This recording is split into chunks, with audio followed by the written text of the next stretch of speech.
Hello, everyone, beautiful souls. So happy you're here. JJ Raschel here, and I'm here with some amazing guests and friends here, Mahima and Kalki.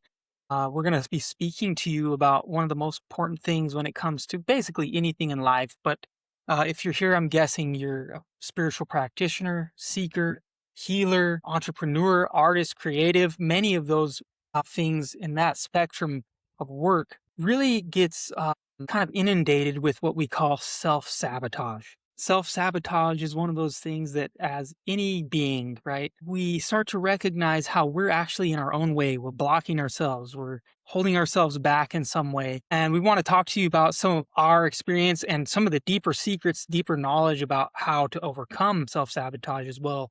We're going to speak to it from each of our individual perspectives and really share a depth on, like, number one, what it is, and number two, how to overcome it, how to spot it, how to become aware of it, and how to really start to heal that aspect of yourself and why it's really there, right? I think we're going to pass it to Kalki first and let him kind of dive deep into his experience with self-sabotage and how he's learned to overcome it. So Kalki, thank you for being here, brother. Namaste, brother. Namaste. So, yes, let's dive deep straight into this. I have seen in myself so many different layers and patterns and versions. And what I try to do is try to bring myself into the center. And that journey in itself has had a lot of lessons. It's a balance in myself to explore myself, to go beyond my boundaries and limitations, at the same time to have a sense of a boundary. And this is where I can recognize this aspect of self-sabotage. And how I would say it in the most simplest way is sometimes I see a thought repeating in myself, and I feel that perhaps this is the truth or perhaps this is my intuition. But this thought is not taking me towards the right way, but I feel perhaps I need to explore this. And in these certain moments, there is a certain doubt, there is a certain unknowing, and I guess, yeah, I have to explore it in order to recognize what I am doing to myself. And there are different layers, dimensions of this, but I would allow Mahima to please express more and share as you feel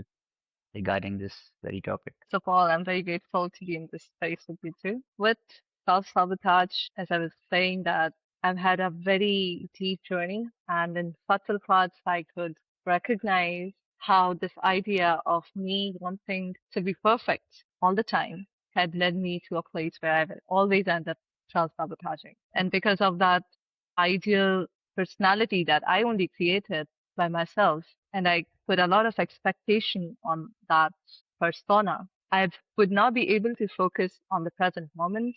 And then because of that, I will end up forcing myself into these weird spaces where always pressure, performance or pressure of, wanting to do the best will make me even more dull. So I feel with self-sabotage, everyone's journey could be different, but the most crucial and the most important place that this thing roots from is the idea of perfectionism, or they want to be perfectionist in anything that they want to do. Because if we don't have that, then on the other end, we could be more flowing, just like water. We could do things as it comes without labeling ourselves as slash this or dash. But if we do not see ourselves in the present moment, then there's always, a huge energetic bill, as to say, is there to pay. So yeah, this is what I understand and perceive the self-sabotaging process to be. Yeah, absolutely. And what both of you are saying, I'm seeing some definite reflections in what I've gone through. And to Mahima's point, there was this aspect of this idea of the need to be perfect, right? And really underneath that, I'm perceiving that there's this fear of a failure, a fear of what it means about me if I don't achieve that level of perfection or greatness or success, or don't get the outcome that I'm looking for. And then what Kalki was saying, there was this aspect of that was beautiful as well, was as we move into something that is potentially unknown, it's going to be uncomfortable, but the only way to really learn if it's the right thing for me is to actually go through with it, right? And to pursue it. And so there's this kind of need to overcome this what we would perceive as actually like a pre-programmed core program as we come into the world, notion that we have to be perfect and we have to get it right, or if we fail then we're, and so there's this fear that like, hey, I'm not actually going to pursue that because I can perceive how I might fail and not achieve what I'm actually looking to achieve. And so I want to ask a couple quick questions. I have a few really deep thoughts on that as well, but I want to ask a couple questions that came up for both of you. With Kalki, first with you, I think my question was, when you perceive that something may be for your benefit, for your highest, for the soul benefit, right? Not benefiting the ego, but the soul. In that moment, do you feel like it's universal that it's going to be a little more challenging than quote unquote the easy road, or something that's more easily accessible, or a comfort zone perhaps? Do you feel that that's kind of a universal trait where people could be aware of that moment and realize, hey, if it's stretching me, if it's going to challenge me, it's probably for my benefit? What do you feel about that, brother? I will say it like this. This journey is all about cycles. And what I am tapping into is a natural presence, a light, the Tao, the self. And this presence is always there. But there are these other patterns that come and go. And there are some patterns that are very much aligned to this presence. And there are some patterns that are created through this presence. And then there are some patterns that are there from conditioning, culture, ancestors, all these things. And so in myself, I know very easy to renounce. I know very easy to suppress. I know very easy to put aside and focus.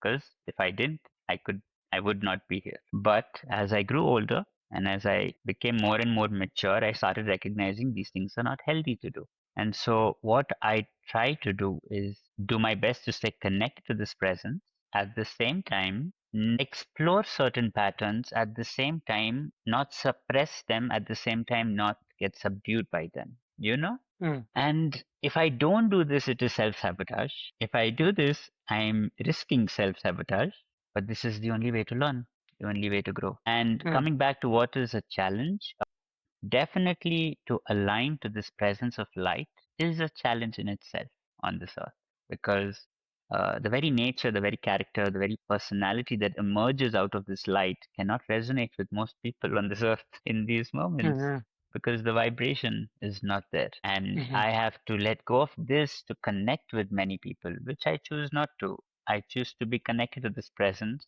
to this light, to keep purifying myself to the higher vibrations and connect with those who can do this too, you know. And along that way is this journey where it's tricky mm, and there are mm, many moments of feeling ungrounded. But as we get more grounded and more present, we become stronger in this path.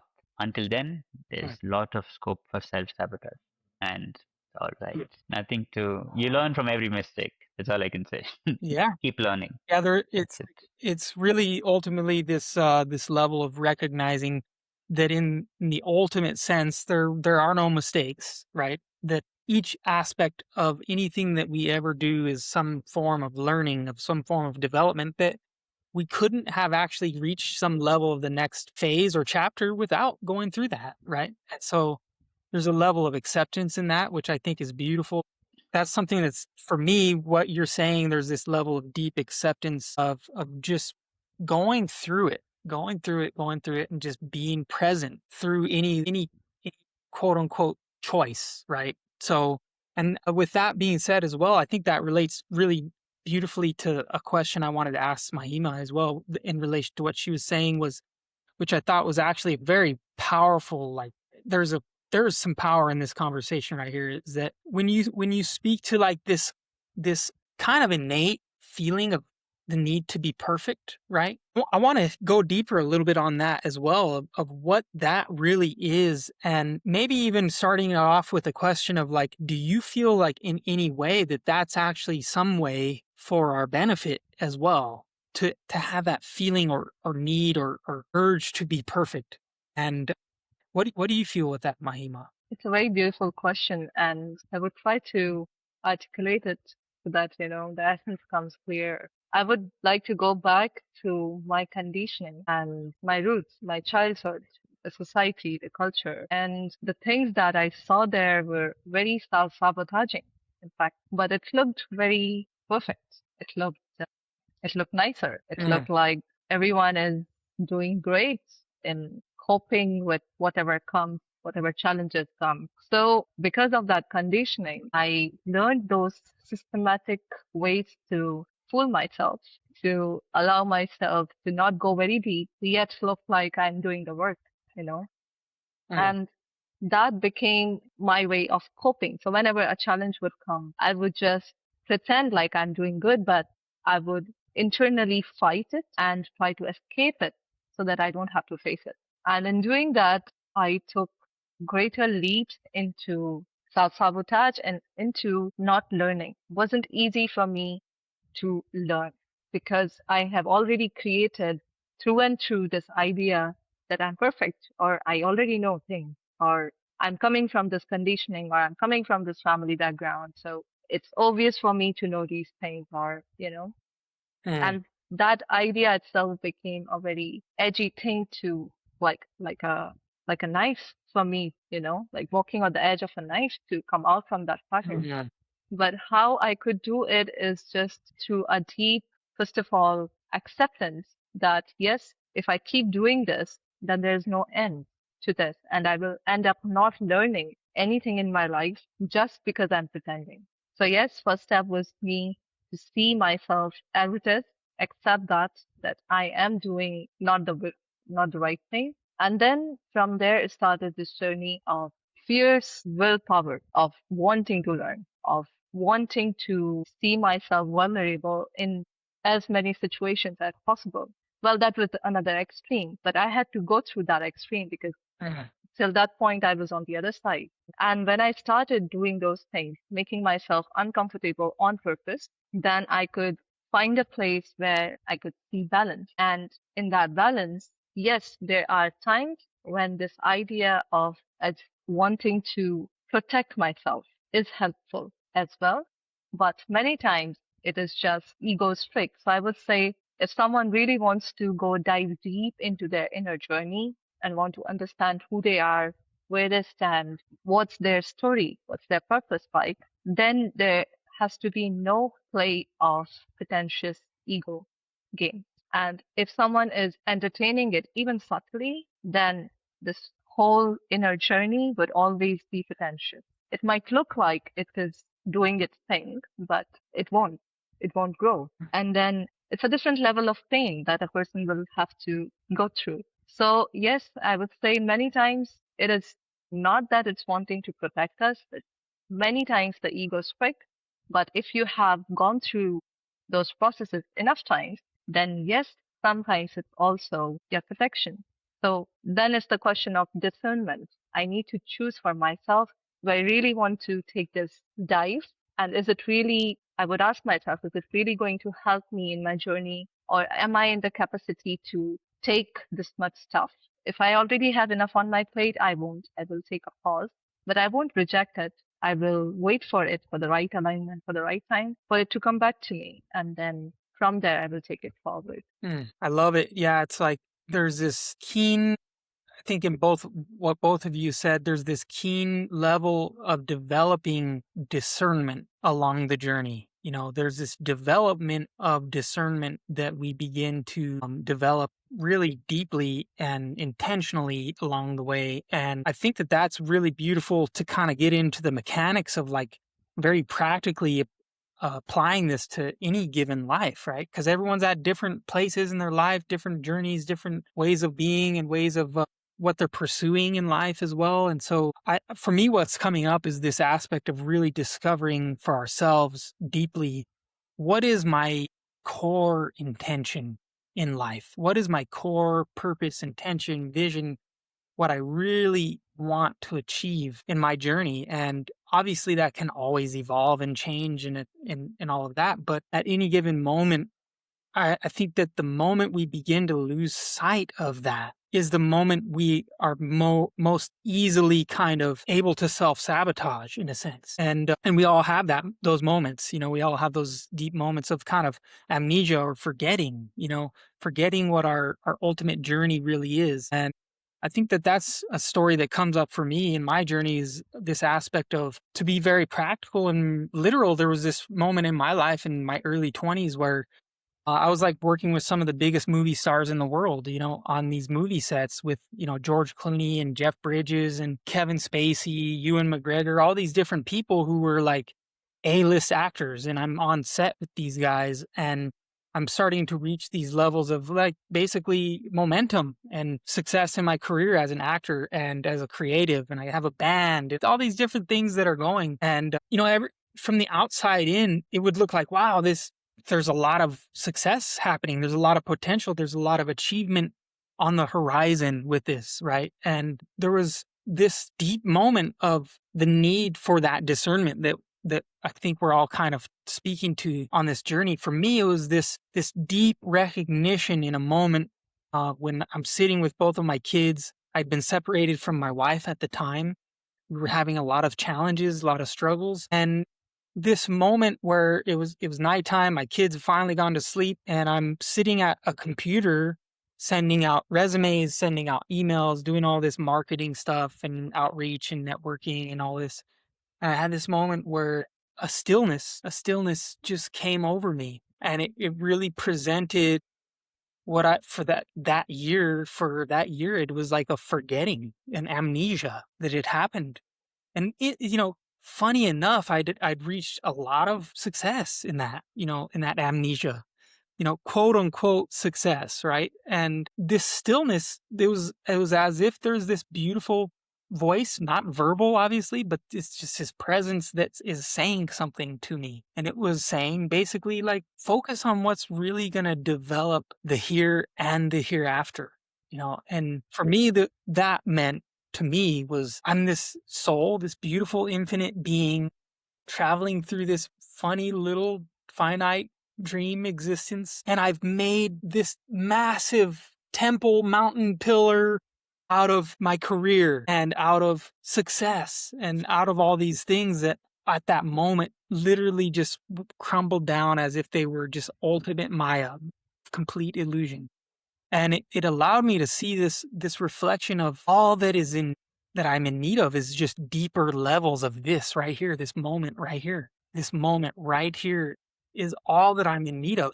And then everything in that moment was like almost this vision of like, and then everything else is a byproduct of that. But don't try to achieve that without this, right? And it was like, whoa, it was like this shattering of something that I was in a dream state for a year, but I'd reached a lot of just, made connections, done a lot of things, had a lot of success in the worldly sense. And it just came to this moment where all of that just kind of crumbled down. And later on, I came across this quote that really hit home for me with that. And it was by a guy named Robert Brault. Kalki, you may have heard me say this before, but it was this, he says that we're not kept from our ultimate goal by obstacles. We're kept from our ultimate goal by clear paths to lesser goals. And that later on, it was like full circle again, as you learn once, but you think you figured it out, and then you got to learn again. You got to go through it again. And so that's happened to me multiple times. This kind of crumbling of these false ideals and to Mahima's point, this aspect of like, we try to reach perfection with something that was never meant to be perfect in the way that we're idealizing it, right? Whereas the real perfection is actually the releasing of the need to make perfect, right? And that was like this huge moment for me of, obviously Vairagya and Abhyas, the balance of these two things, this extreme effort, but also realizing, hey, it's all grace, it's all surrender, it's all devotion. It's all just letting go. And so, yeah, there's this beautiful balance that I think both of you are speaking to beautifully in regards to like this discernment, this power of discernment, and developing that level of discernment by knowing what's our true intention, and you got to forget it. You got to go through that amnesia. You got to have Maya and illusion and forget. And it's okay. It's part of the process. It's all part of the journey. And like we said, there's no real mistakes. It's all like part of it, But yeah, Kalki, I would love to hear any of your reflections on that and how that relays over to you and your journey, brother. First thing is, thank you for sharing what you did. well explained. I'll just come to the facts. Like it's discernment, it's willpower, and it's surrender. This should be Mm, backed by mm, discipline, devotion, and direction. And that's it. That's the way to break free from the loops of the mind. mm, Yes, mm, but you need willpower. If you have any form of baggage, whether it be patterns of self-sabotage or trauma or emotional imbalance, instability, you need willpower to believe in yourself and in your action and get out of that, you know. And along with that willpower, you need this discernment because that can get you out of so many unnecessary experiences. And beyond that, you need surrender. You need to trust something you don't see, but gotta believe it's there all the time. And that belief moves more into feeling with time, with practice. But instantly, we're blind. We gotta trust. Eventually, you see through. Then it's a different story. Then no more amnesia. Until then, it comes and goes. The mm, illusion plays tricks. Yeah. And like Mahima had mentioned at one point regarding devotion and discipline being that foundation, you know. yeah. And I feel Mm. that with direction is moving you into your highest version. Take all of this and you can climb over any obstacle. Yeah. Simple. So powerful. Beautiful. Amazing, no? It's like 3Ds to come out of 3D.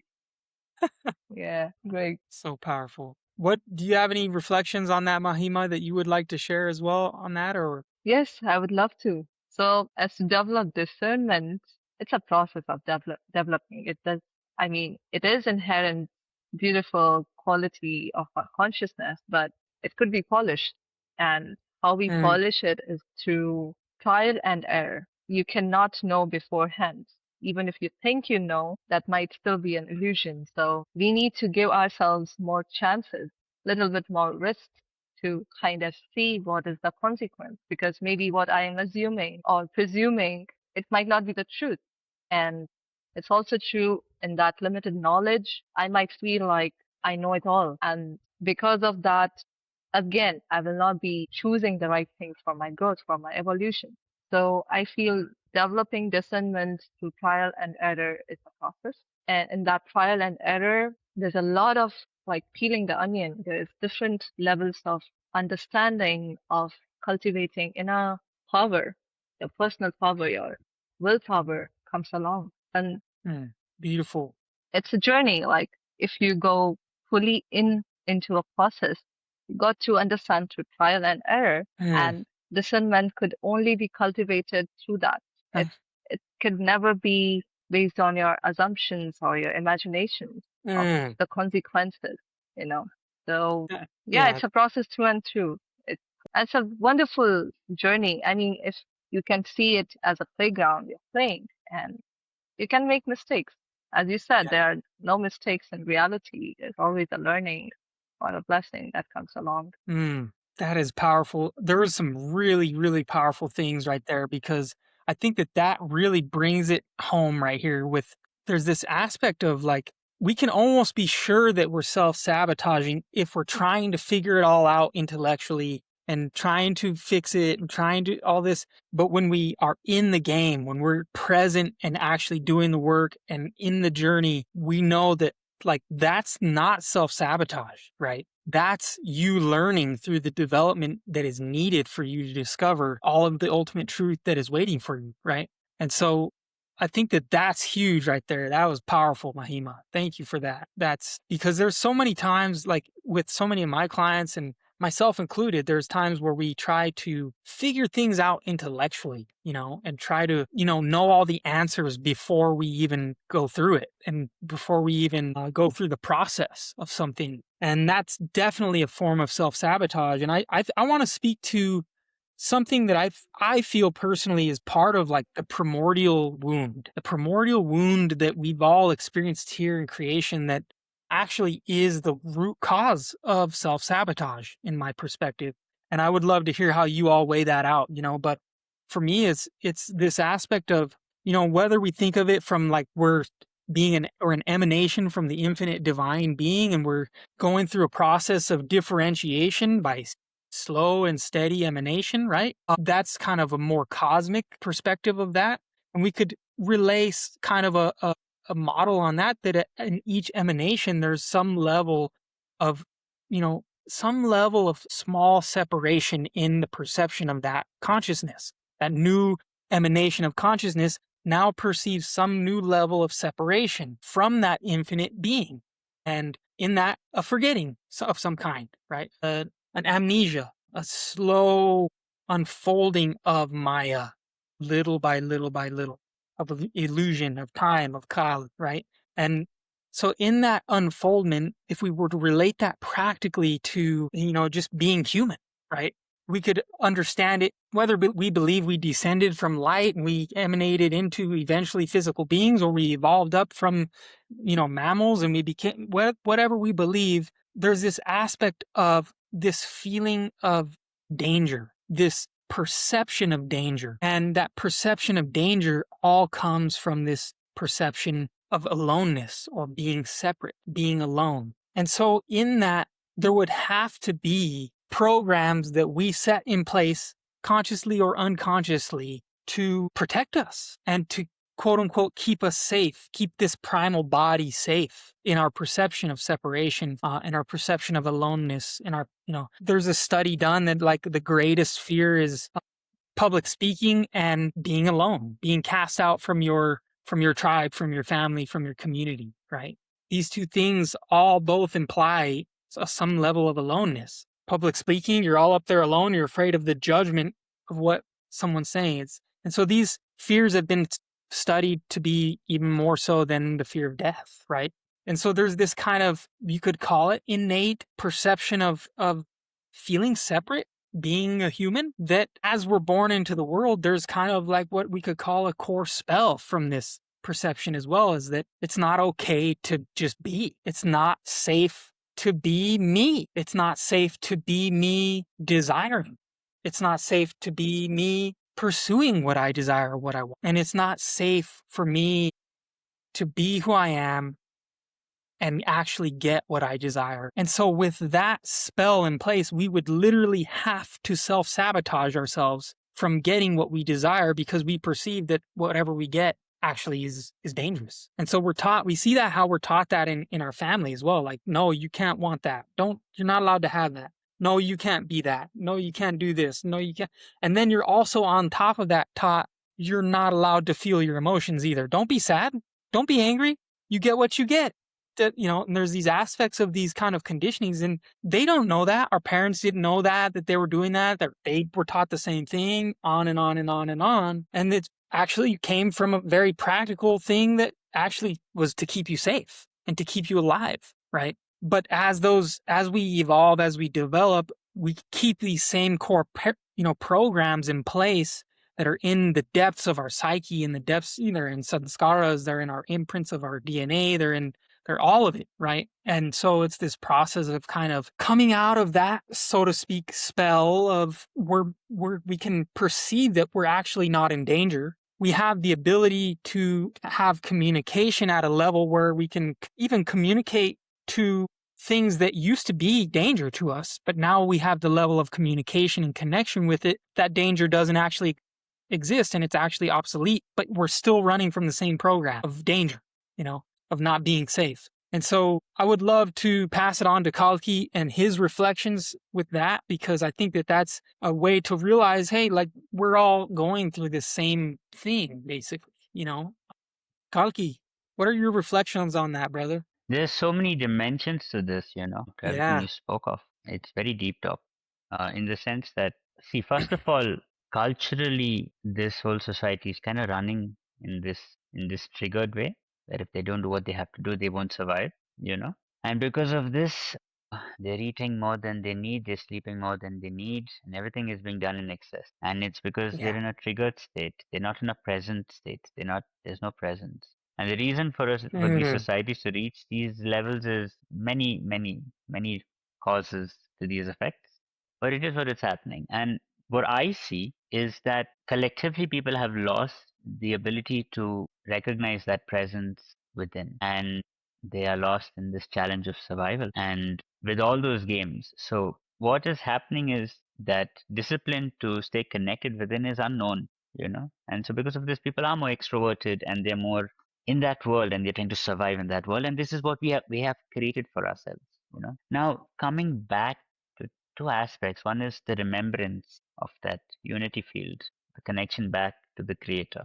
This connection is the root of trauma and a lot of the self-sabotage. Yes, completely. This is also why we are struggling to survive with each other, because we have forgotten we are all coming from the same source. And for me, this is not some belief or an idea, it's experience. I'm fully in this experience. I can just see evolved souls reflecting the experience they wish to create for themselves and creating that experience, and unevolved souls repeating mistakes, because they are in this illusion of separation. Whereas evolved souls have recognized you get what you give. You see this in the world, you recognize this. And I feel that, yeah, there is this gap of evolution that has to be completed here, which is where these very fears that used to help us survive are not practical anymore, and we need to learn to Yeah. collectively let go of that and learn how to evolve together more with presence, with love, with peace, which is what we're doing. And this is not an easy game for any individual. That's why we got to do it together. Because without that fear, we cannot grow. Like, you have to face that fear. As long as that fear holds you back, you are self-sabotaging. And so facing that fear is not easy. You become sensitive, you become vulnerable. You're allowing yourself to become vulnerable. And this is where you have to trust. Or repeat that programming of fear till it creates more fear and suppresses more desire, you know? The more you're going to face your fear, you become fearless and you express your desire.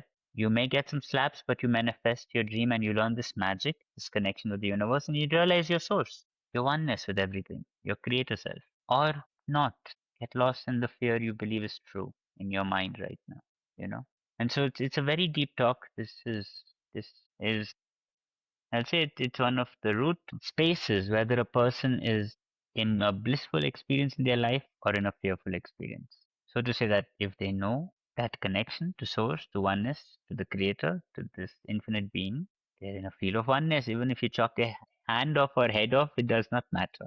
But those who are conditioned to believe they are separate in this illusion from everything and everyone, and that everyone is in a different environment, they, no matter what they try to feed themselves with or surround themselves with, they will never feel that completion, that connection, that perfection that you feel when you're with your creator, that you feel when you're in oneness with everything. Yes. And I believe this is the game, the evolution from that to this. And some of us did it very quick. Some of us will take time. Yeah, and it's just about all of us going up there together, no? Reaching the top of the mountain together. Beautiful. Mahima, do you have anything to share with that? And just adding on to this very beautiful, deep conversation, I feel slow is the fast, and integration and activation are the new perspectives that need to be bought. Instead of seeing things as triggers or challenges, just in these two words, we can list out all the other aspects. And in activation, we can see opportunities where we get challenged, where we see ourselves self-sabotaging, or there are many lessons with people, situation, and learning in this whole evolution game. And in activation, there could be the part where we remember that we were never separate from the source. And that's where there's a wholesome point, or the point of non-duality. So I accept this, but I don't reject that. And whatever the old conditioning and patterns that has been brought up to this vessel of mine right now, at this time and age, there has been a reason for that. So I cannot completely demolish it, but I can slowly learn and unlearn. And in that simultaneous process, I will find my own individual self that would reflect the source. So yes, I feel this is the way to go and to do the process in ourselves. There's always a process unfolding within ourselves, and we need to just be self-aware and reflective to notice it, to recognize it. And once we can just do these simple things in our daily living, a blessing to be in this beautiful technology that body, mind, soul, spirit, right? So, yeah. So beautiful. Yeah, I think that brings it to this aspect of really deep acceptance of just the journey, just accepting the journey. And another word that comes up that I think is so important, especially in today's society, is patience. Where are we running to? You know, where are we trying to get to by going to Mars, going to this, going to that, building this, there? If every master, guru, mystic, murshid, sheikh ever throughout history ever said that the kingdom is within you, the Lord is within you, Brahman, Atman are one, like look within, you are the Buddha. It doesn't matter what tradition we look in, they're saying the exact same thing. So where are we trying to get to? And what both of you shared is so beautiful. I have to Kalki, say you have something. something pressing that you must say. Say it, brother. Not really, but just see. See, the bodhisattva is one Go. who is Are you desireless. frozen? Did you freeze? No, I'm here. I'm good. Can you see? There you are. Yes. Okay. Yep, So the we can see bodhisattva, you. there's a slight lag. I'll continue. The Yeah. bodhisattva is desireless. And once that desirelessness is experienced, completely, purely embodied, then the only intention for the bodhisattva is to help others with their desires until they become desireless.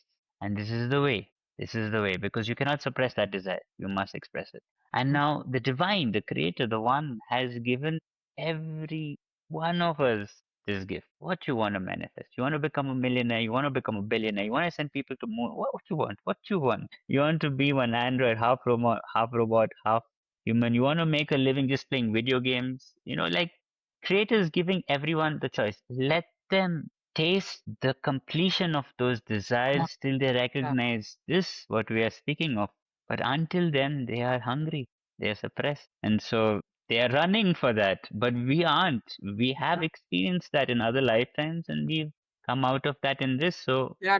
they will join us I once think that their that speaks bellies to are what full. Mahima oh, it speaks to what Mahima said is that fast is slow. And another thing that came up, I can't remember which one of you said it, but ultimately is like we're all going to the top of the mountain together. We must do it together. And in that togetherness is the need and the essential aspect of having deep understanding for where all of each other are, and without judgment, knowing that we are all in need of some different aspect of what is waiting for us, and so to speak to that as well is like there's this beautiful understanding that the first will be last and the last will be first, and that we could even say that we've all gone through all of the same experiences. Actually, in the totality of existence, we've all gone through the same things. We've all been bugs, we've all been trees, we've all been plants, we've all been grass, we've all been wind, we've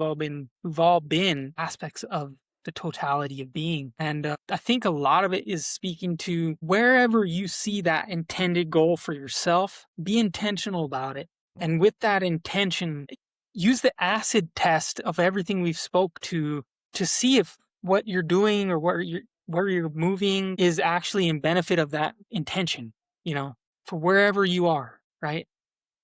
And I think that that's a powerful way to really bring a universality to the conversation as well, as you're saying, Kalki, because it's so important what you're saying. So, Mahima, do you have anything else you want to add to that? I feel fulfilled, and just having this conversation with you too is like, every time there's a sharing happening I believe it's very deeply inside of me that it's happening on a collective level as well, because then only it's reflecting here. So yes, just to like in a conclusion, I would just say that wherever you are in your journey and wherever you see in yourself in this loop of repetition of patterns and things, just know that life is so amazing and there's so much potential if you can just work out your awareness. And again, it's not a separate thing to jump into.